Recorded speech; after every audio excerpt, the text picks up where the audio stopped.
Police এসেছিল বাড়িতে? হ্যাঁ, কি এসে কি বললো? দুজন এসছে, হুম বলছে আপনার ছেলের নাম প্রভাস মণ্ডল। আমি হ্যাঁ, তা আপনার ছেলে মারা গেছে, হুম। আপনি দেখতে চান? হাসপাতালে আছে, দেখুন।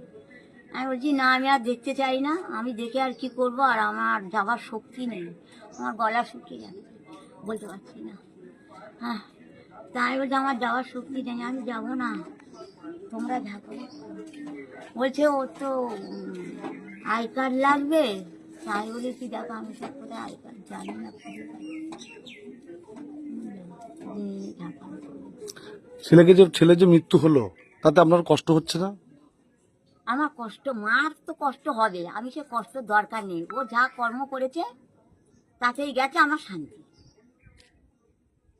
মানে ও যে নাবালিকার সঙ্গে যে যে হ্যাঁ, অত্যাচার করেছে, যা করেছে তাতেই ওর মৃত্যু হয়ে গেছে, ভালোই হয়েছে।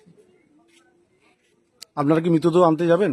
না, আমার কেউ যাওয়ার নেই, আমি যেতে পারবো না, মৃতদেহ আমি আনবো না, আমি তো বললাম আর আমরা দেখতে চাই না, একদম দেখতে চাই না। তোমরা ওখানে নিয়ে থেকে নাও, গুদমে দেবে, কোথায় দেবে, ফেলে দেবে, দিয়ে যাবে, কেউ যাবে না। আচ্ছা, ওর আচরণে কি আপনারা কি ক্ষুব্ধ ছিলেন? ও মানে খুব অতিষ্ঠ ছিলেন? দেখো, আমি আর ওসব কিছু বলতে পারবো না, ও যে গেলে আমাদের কথা শুনি, বিশেষ করে মার কথা যদি না শুনি, নিজে নেশা ভাঙ করে, তা আমার অত আর কিচ্ছু বলার নেই। আপনার কি নাম? সন্ধ্যা মন্ডল। পুলিশ কখন এসেছিল? এই তো এই সকাল 5:30 6টা 9